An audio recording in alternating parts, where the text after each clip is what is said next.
Oh, all right, guys. We will be discussing a lot of stuff today. There's gonna be I don't know if you guys heard the news about GSP coming back.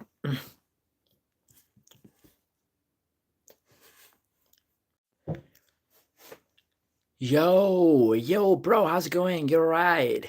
Did you see the news, by the way? I'm just gonna discuss the new GSP is coming back to UFC for one more fight. He hinted that on his social media today, where he's like, I like to leave, but I love to come back. What does that even mean? So the fans are speculating that this is going to be against Nick fucking Diaz. Nick Diaz, the monster man, the guy who brought the triathlon athletic ability to the UFC. Quick chess session. Oh, dude, I want to do a chess tomorrow. That's what I was thinking. I was like, I took a day off today because I was like, I'm kind of tired. I just want to recover. And then tomorrow I'm going to be doing chess with you. That was my plan. And then you turned your back on me? You did your chest without me? It's all right, man. It's all right. We can do something else tomorrow. Tomorrow we can do so I might do a bit of chest, but actually I want to do chest with you, so we can do maybe chest another day. I can do something else. We can do maybe like bicep or something like that. I think GSP would only come back if he knows he can win. Yeah, he's not gonna. I don't think he would put himself in a situation where he can potentially lose. And if he's putting himself in that situation, that will only be against Khabib because he wanted that. That was a fight that GSP could have lost, Khabib could have lost, anybody could have lost that fight, but GSP was willing to do that fight because that would have determined that who is the best fighter. GSP is considered by many as a GOAT, right? And Khabib at the end of his career was being put in that GOAT position. So he wanted to find out, he wanted to determine that who was the greatest actually. That would have been a great fight for both of those people's legacy. But with Nick Diaz, he's got unfinished business. They have fought before. GSP beat him via points. And Nick Diaz, actually, he wants to get it back. He believes he can beat GSP. So Nick Diaz come back. He fights GSP, which would be a great fight. Nick has got the star power. And they're potentially going to be fighting in the White House. And, UFC, the thing is, UFC is going to be able to put all the money. UFC will be willing to actually give them any amount of money because they need it right now. Dude, there's injuries going on. There's Russian fighters potentially not fighting on the White House card, right? But they have to put on like 6 to 7 fights and they want to put on the best fight. They've already made the event very small, right? They started with like 100,000, then they said 20,000. They said like now it's going to be like 5,000 people watching the White House card. So there's not many people. Obviously, dude, this in the White House. How you going to have like that many people, right? There's gonna be have to be a lot of surveillance. Like even the people who are coming in, they might have to like sign in. They might have to go through a gate. So it's not gonna be a fast process, right? You can't have a lot of people. And now in the start they were saying there's gonna be 15, 16 fights. It's gonna be like a proper UFC, man. There's gonna be 7 to 8 title fights. But now it's apparently it looks like there's only gonna be 6 to 7 total fights in the White House card. And now you already have guys who are not going to be able to fight on the White House card. We know Tom Aspinall, he's out because of the injury. He's got his eyes thing going on. He has surgery, so he's out for the whole year. And I think they might have to vacate the belt, which gives John Jones an opportunity to come back. He can fight Alex Pereira for the undisputed championship. UFC might think about it, right? You never know, or maybe Gone or somebody else. And but they need star power. If Topuria actually moves up, then they can build up a fight with Islam. If they let Islam fight on the White House card, in that case, they can have more fights. In that case, they can put on like the biggest skill fight because I believe Topuria versus Islam is the biggest fight in the company right now. But otherwise, they're going to have to go with the Topuria versus Justin Gaethje, who many people are not going to find interesting. But statistically, because it's a good fight, people might still watch it. Yeah, it's only 6 to 7 fights, bro. They're not going to have more than that fights. I've listened to the new instructions, to the new revelations, and that's what they're coming up with. So there's only going to be a few fighters are going to be fighting, a few privileged fighters. Look, Kobe Covington versus Conor McGregor, that could be a fight. Like Conor, obviously, Dana would put him in the card. Let's say Kobe versus Conor, that's one fight. You have Ilya versus Justin Gaethje is most probably going to be the main event of the White House card. That's what they're saying because it would be a banger of a fight. Justin Gaethje's fight cannot suck. So you have 2 fights, and then if you put GSP versus Nick Diaz, that's 3 fights. Fans love Nick Diaz, and they're saying Jorge Masvidal is potentially going to come back. He's probably training as well. And then there also talks about like Nate Diaz coming to the White House card, fighting the White House card. Then you can have Nate versus Jorge, maybe. They've got unfinished business, right? Then you can have those 4 fights. But if you look at the quality of the fights, only one of the fight is actual event worthy, which is Ilya versus Justin Gaethje, and even that fight is suspicious because he's got Arman Sterling sitting on the table where he's the number one where he's the number one guy in the division. So, bro, I don't know. Like, you don't know because last time Nick actually came against Robbie Lawler. Nick, they were doing the rematch, but Nick won the first match like long time ago. So he knew he could beat Robbie Lawler, right? I don't think he was that serious in the camp. I don't think he put in that much amount of work because Nick Diaz is a guy who doesn't get tired. Dude, if you've watched his fights from long time ago when Nick was in his prime, he was the Strikeforce champion. This guy was putting on the pace. His chin was unbelievable. I don't know how long of a streak he was on. He was beating everybody in Bellator as well. Guys like Paul Daly, he was taking shots from them. He was getting dropped, but he was still winning those fights. And his record was actually pretty good. It's like, Nate's record. Nate's record is not that good, actually. Nick's record was pretty good. He was beating at the top level guys. That's why he was a Strikeforce champion as well. And he did pretty good in UFC in the early days. So if Nick Diaz comes in the best shape of his life, if he actually does all the cardio, does like a few triathlons before he joins UFC, again, I have no doubt that he can even compete with the talents today. I think giving with GSP, it's not like they're giving him a young guy. GSP is 44 years old, so it's not like it shouldn't be very one sided.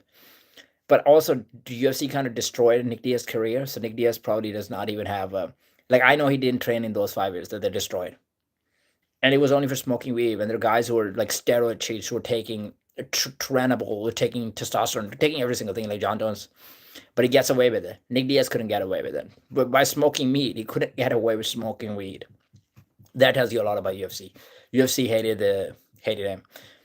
But yeah, if Nick Diaz comes back and somehow he is able to put in the work, and he's even 80% of the guy that he used to be, I think it would be a good fight. Do I think he beats George St. Pierre? I don't think it's a possibility. Nick's got a very good bottom game. He doesn't have wrestling takedowns. He's got defensive wrestling, but he's going to get taken down by George. And George is going to do the ground and pound. And Nick has got very good bottom jiu-jitsu, but so does George. George has also got very good top jiu-jitsu. George is gonna land some ground and pound, and maybe it might even go for a submission. I wouldn't be surprised if he actually submits Nick Diaz, but I think if it's like it's gonna be a 3 round fight, right? They're not gonna put them in like 5 round fight.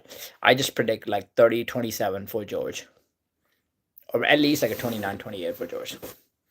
Even in the feed, it's gonna be very hard for Nick Diaz.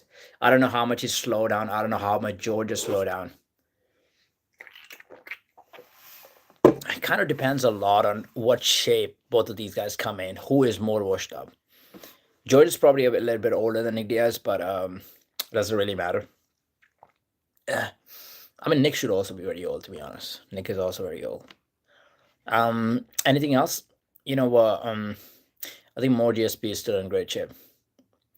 I think Nick more. GSP's that's true. I mean, GSP's lifestyle. That's the thing, right? Nick's still kind of like smoking weed.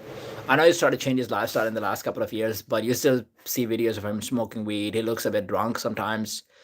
It looks like he's got a bit of brain damage as well. Like his speaking ability is a bit slurred. With GSP, he's got a very healthy lifestyle. He's still training, and GSP is like a one of a kind of athlete. Like this guy's still doing his sauna. He's still going to like cold baths, cold showers. He's still having all of those things. He's trying to have the best lifestyle. His diet is on spot. He's still got abs. He's still in the best shape of his life. So obviously, it's not going to be like the prime GSP, but even at 44 years old, he will be the best 44 years old that he can get. Like GSP, I know he's gonna, and for the fight especially, he's gonna come in shape. GSP is one of those committed guy, very self-disciplined guy, and yeah, this one might be worse. So this time, GSP might even finish Nick Diaz. You might see that. What else is going on in the UFC world? So we have the next UFC coming. Who is fighting? Oh, dude, Hernandez is fighting Sean Strickland. By the way, what do you think about this? That because the winner of this match potentially could face Hamza Chimaev in the next fight. Hamza Chimaev doesn't want to fight Imavov, and it's not because he doesn't think he can beat him. He's beat him in sparring many times. It's because they both are from.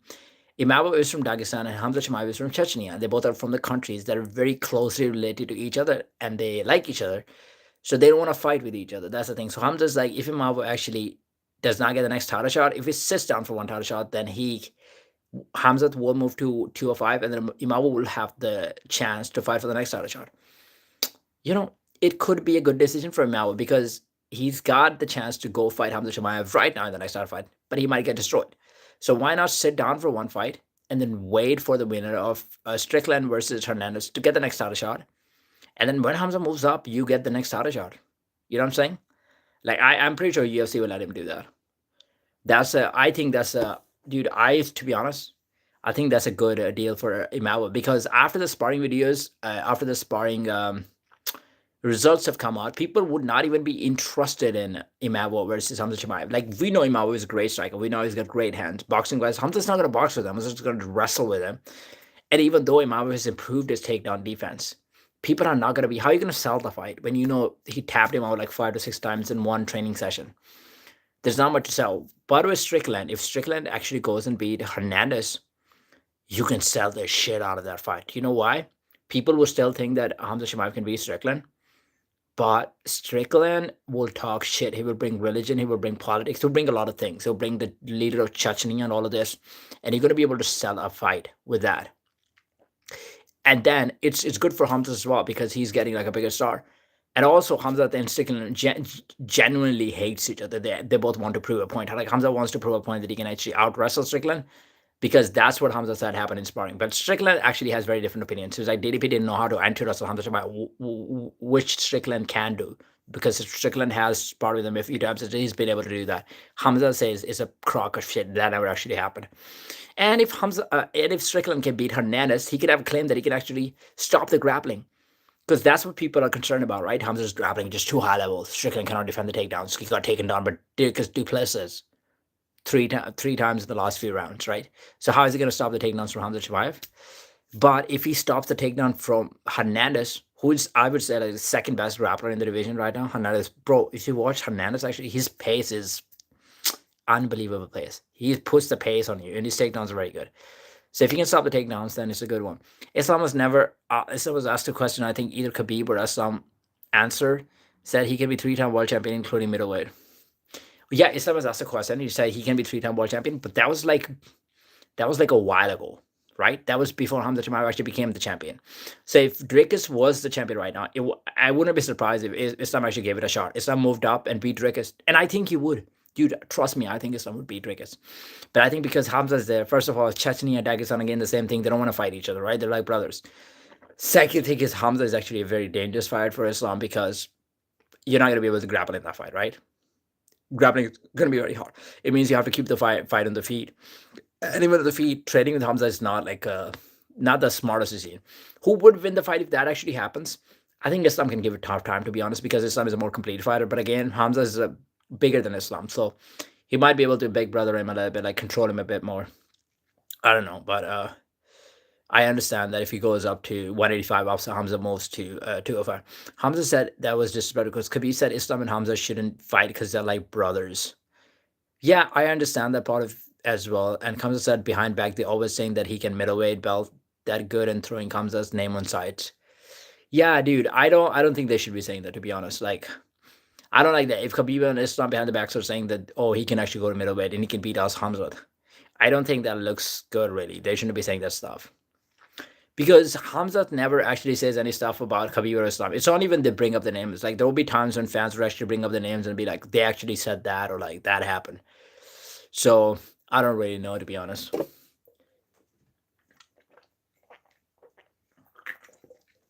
But when it comes to the match, if Hamza versus Islam happens, stylistically that fight would be a great fight, and who wouldn't want to see the fight as a fan? But also, a part of me would not want to see the fight because I like both of them, and it would suck for me to see any of them lose.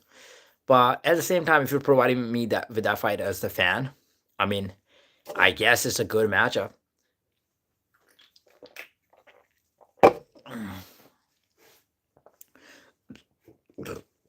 Who do you bet on, by the way?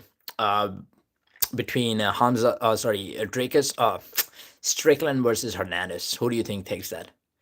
That's a good matchup, man. Because I was thinking about that. Hernandez has got a great pace. He doesn't stop. He doesn't let you breathe, which Strickland kind of likes. Like, Strickland has constant pace on, but it's a very slow pace. And Strickland loves the guys that move backwards, so Strickland can actually pressure them. Like with Israel Adesanya, is more like a counter striker. He doesn't have high output. So Strickland was able to push him. Strickland's very good at checking the leg kicks. They both are shit. Dude, Fluffy is good, man. Hernandez is actually really good. And I'm not saying like technically he's like so superior. But he's got fast hands. First of all, he's got fast hands. Hands are decent, and he's got very good pace on. His takedowns are really good as well. He's got good submissions. But the best thing that actually separates him from everybody else is his cardio. And Merab was able to use his cardio very effectively. Is Merab the best wrestler, by the way? Is Merab the best wrestler in 135? No, he's not. Omar is probably a better wrestler than Merab, technically. Is Merab the best striker? No, he's not. There's strikers that are better than Merab. But Merab has been able to use his pace to such level that he can out wrestle the guys that are even technically better than him at some point. So if Fluffy can do that, that's what I'm saying. Like Fluffy, his pace is relentless. His output is really high with both the strikes and the takedowns, and he can make it really tiring for Sean Strickland. I think it's a difficult fight for Sean Strickland because Sean Strickland likes the guys who don't throw a lot of punches, so they can fight at Sean Strickland's pace, low pace. Sean just moving forward. They're doing the counter striking, but Sean is not giving them the chance, right? Sean is moving forward. Sean is not throwing a lot of output, right? They're only going to counter strike if you throw a lot of punches. Sean doesn't throw a lot, but he throws singular shots and he throws singular teeps, and he's good at checking the leg kicks. So for some guys have trouble fighting Sean Strickland. I think with Fluffy, because he's gonna put a lot, he's gonna come straight very heavy, right? He's gonna throw a lot of output, and for Sean Strickland, it might get difficult. If Sean Strickland can't stop the takedowns, it can be interesting. But if he doesn't stop the takedowns, then it's gonna be very one sided for Fluffy. But I will see what Sean Strickland has in plan against Fluffy. I want to see what his wrestling level is, because he claims a lot about his wrestling. Say he can stop the takedowns from Hamza Chimaev. We're gonna find out. Can he stop the takedowns for Fluffy first? But yeah, let's see what happens. I mean, Sean's gonna have the reach advantage that I gave him, because I don't think Fluffy's a tall guy. So if you have like a massive reach advantage, his game actually does rely on reach. Reach actually does help with his game, because he's throwing straight shots, right? You don't see Sean Strickland coming inside, slipping the punches, and throwing like close range punches. He doesn't do that. His favorite punch is the jab. He loves the jab cross, and he loves the front team. So if he's going against a guy who's shorter than him, that does give him an advantage.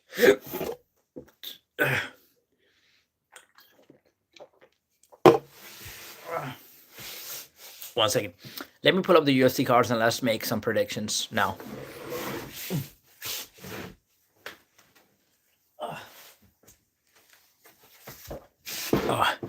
I'm going to pull up some of the UFC cards.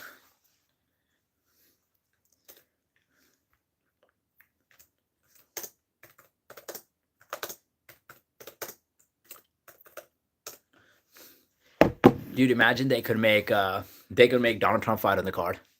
Imagine the main event is like Donald Trump versus I don't know, Donald Trump versus Putin, if they can convince Putin to come. Or Donald Trump versus Joe Biden, dude. Donald Trump versus Joe Biden would be fine. I can see Donald Trump actually dropping Joe Biden with a body shot. Boom.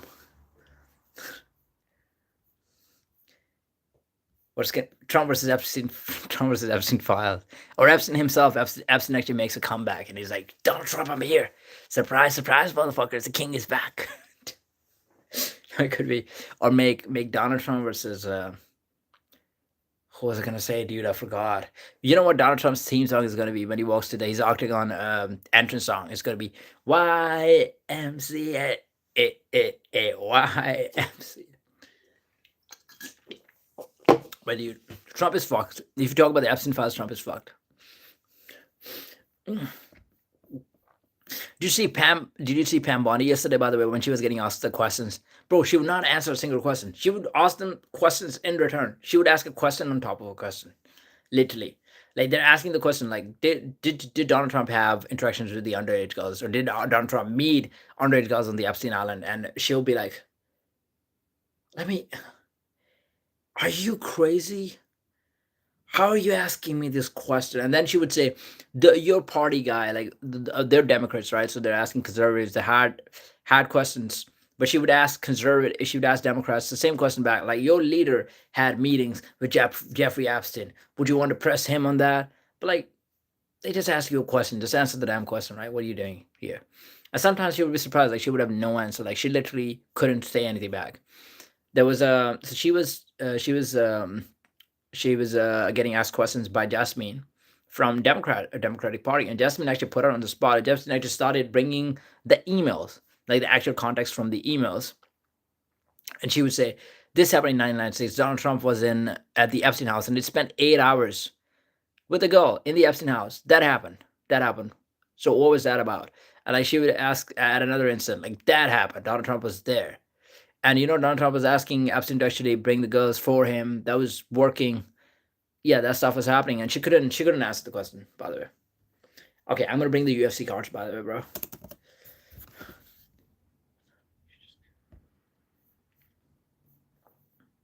All right, so we're on the UFC websites, and we're going to UFC events, or we're going to UFC upcoming events. We got Sean Strickland versus Anthony Fluffy Hernandez. And your prediction? If I can need a prediction right now, my prediction, I'm going for Fluffy.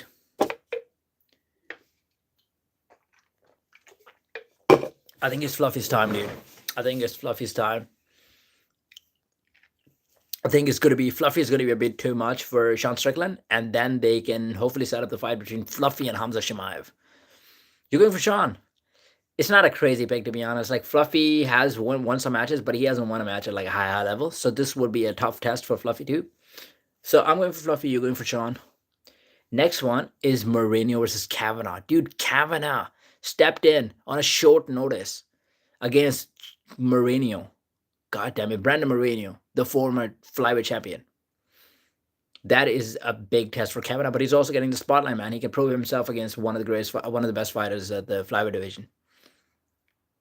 Oh, you don't even believe me. You can't even comprehend. That cannot even comprehend your brain. He's fighting Brandon Moreno.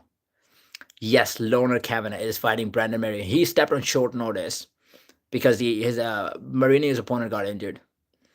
It's insane, right? It's insane. And it's in Mexico. So he's also getting the chance to get the star power from Mexico. Because if he does put on a show, bro, even if this guy loses, even if Kavanaugh loses, but he puts on like a close fight against Moreno, and it's going to be in Mexico, so it means fans are going to be chanting his name. And Moreno is like a fun fighter. He's not one of the guys who like take the back step and is going to stall the fight. Moreno actually comes at you. He's going to try to finish you. And that's what Loner wants, right? He wants a guy to come at him so he can actually counter him with like the left hook. The striking is going to be beautiful. I can see it's a winnable fight for Kavanaugh. Dude, stylistically, I'm telling you, it's a winnable fight for Kavanaugh. Kavanaugh would struggle against guys who are big or like strong and very imposing. Like in the last fight, the guy that he got was very strong, very imposing, much more experienced than Kavanaugh. And Kavanaugh kind of made a mistake. Like Kavanaugh could have won the fight, but he made a mistake. Kavanaugh's got decent takedowns. His takedown defense is fine as well. Moreno is not the best wrestler. He's got good grappling, but he's not the best wrestler. It's a very tough fight for Lono. I do understand it because Moreno is also a very good striker. He's a very good kicker. I think it's a winnable fight though, because I feel like Kavanaugh is gonna have a bit of a speed advantage. Trust me, dude. Moreno is fast, but Kavanaugh is gonna have a bit of speed advantage. I think when it comes to boxing purely, Kavanaugh is gonna have a bit of like a boxing technique advantage as well. Moreno is gonna have the reach advantage. Kavanaugh is a bit shorter guy. Kavanaugh does have good kicks as well. Kavanaugh's wrestling is not too bad. He's just got to stay safe with the wrestling. Like, if you're wrestling, maybe just take Moreno down. Don't indulge in jiu-jitsu for a long time. If you can get some ground and pound shots, that's fine. Maybe not even shoot for the takedowns. I'm not sure about it. Kavanaugh is faster. Yeah. He's one of the fastest guys in the division. Moreno is not a fast guy himself. Like, Moreno is just naturally not he doesn't have, like, the fast muscle reflexes. Moreno, who is favored to win this fight? Moreno is favored to win this fight. Obviously, this dude has won he's won championships. Of course, he's favored to win the fight. But I do see a way for Kavanaugh to actually win it. Dude, Kavanaugh can defend the takedowns. I'm pretty sure he can. Keep the fight on the feet. And then on the feet, he can actually do some damage to Moreno. But I think Moreno is better as a fighter. Overall, of course, Moreno is better as a fighter. Dude, Moreno's got way more experience. Like, he's fought Figueiredo, he's fought the who's and who's of the flyweight division. So obviously, Moreno's a better fighter, more experienced fighter. But Kavanaugh can prove himself. Kavanaugh can, even if Kavanaugh gives him like a good, tough fight, that would be, especially in Mexico, because there's going to be different people actually looking at your fight. So you're fighting in Mexico for the first time. You're just absorbing the star power from there. So I think for Kavanaugh, it's a big chance, man. You know what, for this fight, I'm not going to make the final prediction because I need to watch a few fights. It's on 1st of March. I need to watch a few more fights of both Moreno and Kavanaugh, and then I can break down it more. So I'm gonna be rooting for Kavanaugh too. I want him to do good, but I'm not gonna make my prediction at the moment. Then you have Holloway versus Oliveira. Oh, dude, this card, fucking love it. I love this card. Oliveira versus Oliveira versus Holloway. Dude, unbelievable. So in this, am I going for Max Holloway? So this is on 8th of March, UFC 326. The next UFC pay-per-view is Holloway versus Oliveira in 3 weeks. Dude, I'm gonna love I'm going for Holloway. I think it could be a tight fight. I think I can see ways for Oliveira to actually win the fight. Put the pressure on Max. Max is obviously going to be faster than Oliveira. I think he's going to be able to pick him apart. But Oliveira should be able to close the distance and actually get a body lock. I know Oliveira can do it. And then from there, if you can take Max down, which is possible because we saw Topuria was able to take him down. Topuria couldn't hold him down. Oliveira has the ability to hold him down. Oliveira is such a great wrestler and a grappler. Like, Oliveira is so good at getting the hooks in. But I just think, man, Max takedown defense is so good. I just think he's going to be able to find a way to actually just stay away from Oliveira and then just piece him apart. Damn, I'm going to go with Charles. You're going with Charles? I go with Max. So we're just going for like opposite predictions in those fights. I can see a close fight. I can also see like Oliveira making it hard for Max. I just picked Max to win the fight. But I can see a way for Charles to win the fight too. So it's not a crazy prediction. But on the same card, we also have Moicano versus Ortega. Ooh, Moicano versus Ortega. Wow, what a fight. I'm waiting for the jiu-jitsu in that fight. Great chance for Brian Ortega to actually prove himself. Brian Ortega's jiu-jitsu from the bottom is amazing. His jiu-jitsu from the top is good as well. He just lacks wrestling. I don't know if he can take Moicano down. To be honest, I doubt it. Moicano gets tired in the last round. We saw that against Benel. He was super tired. He couldn't throw a punch. Moicano does have more power than Brian Ortega, and striking is pretty close, to be honest. Moicano might be a little bit faster. Moicano might be a little bit stronger as well because Brian is actually, Ortega is coming for 145. So also I want to see like what does Ortega actually look like at 155. In the last fight, he was the shittiest version of himself. He was soft at 145. Like, you're cutting weight to make 145, but it was still soft. He didn't come in shape.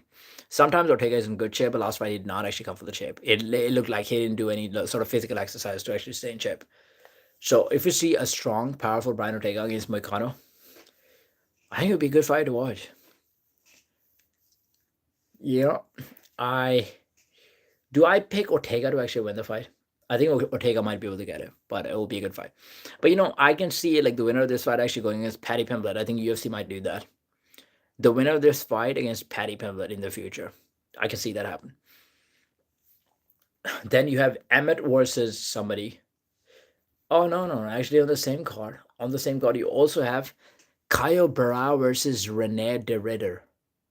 Dude, some of the guys are the 185 already active. Like, these guys are fighting multiple times. Like, Rene de Ridder fought 5 times last year. And he's having another fight at the start of this year, in March. RDR loves to fight. RDR versus Bohaio. It's a good fight. Who's going to win this fight? Might be an unpopular opinion. I'm going with Bohaio.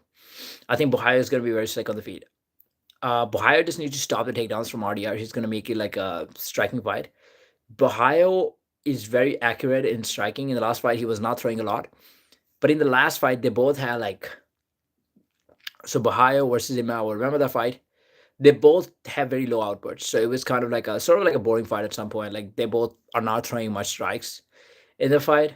So, but I think this sort of fight actually favors Bohaio. RDR is all about pressure. He's all about throwing a lot of output, getting a takedown, forcing a takedown if he can.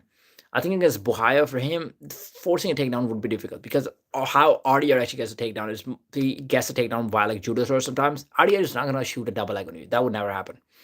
Even if his singles legs are not fast, right? He doesn't have the fast twitch muscles. He gets a body lock, he gets a throw. That's what he does. That's how he takes people down, right? Or he might just get a body lock and do like a 50-50 takedown. Bohaio is just going to stay outside, dude. Anytime RDR gets close, Bohaio will throw knees, Bohaio will throw elbows. He will be able to get the underhooks in and defend the takedowns from RDR because he's not trying to do offensive wrestling. He's just doing defensive wrestling. And Bohaio would win the fight on points from outside. He also got power, so I can see him hurting RDR mid-fight and then winning. And RDR got gassed out pretty bad in the last fight, but that was against Brendan Allen, and Brendan Allen was doing a lot of grappling with him. I don't think Bohaio is going to do grappling with him, but I just see Bahia actually winning the fight. Do you have a prediction in this fight, RDA versus Bahia?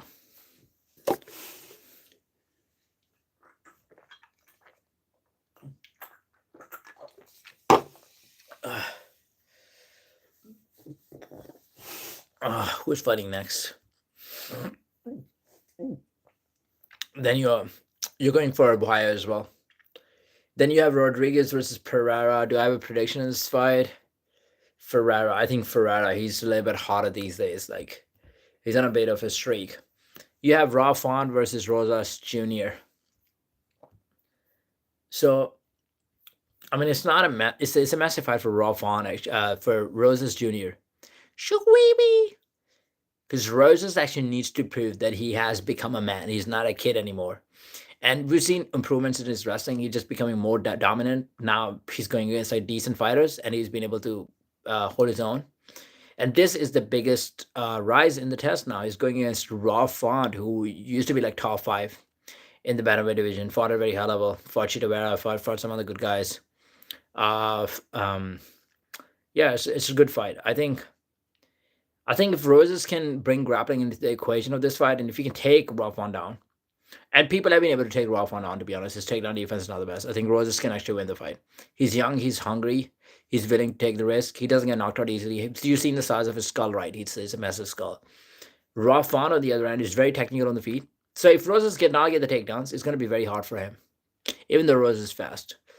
Raw Font on the feet is much more. He's much more accurate. He's got a beautiful jab. So Raw Font is going to try to jab him just throughout the whole way, but Roses needs to get the takedown, and I think Roses will get the takedown. Roses wins this fight. To me, Roses actually wins this fight. Okay, I think that's enough fight for today. I might actually get out of the stream, to be honest. I might not even stream for long. Just one last. Just do Evloev versus Murphy. Who do you think takes that? Murphy versus Evloev. Movsar Evloev. I think Movsar actually take this one. Because his conditioning is so good, man. This is gonna be a 5-round fight. And Murphy was able to get the spinning elbow win last fight. I'm talking about UFC Fight Night in London. And but if the Murphy's not able to do anything like that, yeah, I think if the fight goes to 5 rounds, Mosar should be able to win this fight, because Murphy, even though he's got decent takedown defense, he got taken down by Dan Ige, I think, when he was fighting, right? So if Dan Ige can take him down, Mosar Evloev is 100% going to be able to take him down. No matter how much his takedown defense is improved, Mosar is going to be able to take him down. It's just that Murphy has some tricks. Murphy can come up with stuff that Mosar hasn't seen before. Even though Mosar was saying that Murphy is quite simple and he has seen all of the stuff. He does pretty much the same basic stuff in every fight. So he's not a dangerous fight against Mosar. But let's see what happens, man. Let's see. I mean, I can also see like Mosar trying to get the takedowns, getting a few takedowns in the first few rounds, but then Murphy just getting him tired throughout the fight. But again, I've seen Mosar main eventing the fight before. I think I've seen him in like a 5-round fight, and he doesn't get tired. Like Mosar's thing, his cardio is just unbelievable. His wrestling is unmatchable. So, and this guy does like 1,500 push-ups in 1 hour. And he was saying that's like a very hard training it's like an army sort of training, but they do 100 push-ups in 1 hour. But Mosar was able to push it to 1,500 because of his physicality, which is insane, right? All right, man, I'm going to get out of the stream now. Have a good one. And yeah, see you tomorrow. So tomorrow, hopefully we should be able to work out together. Bye-bye.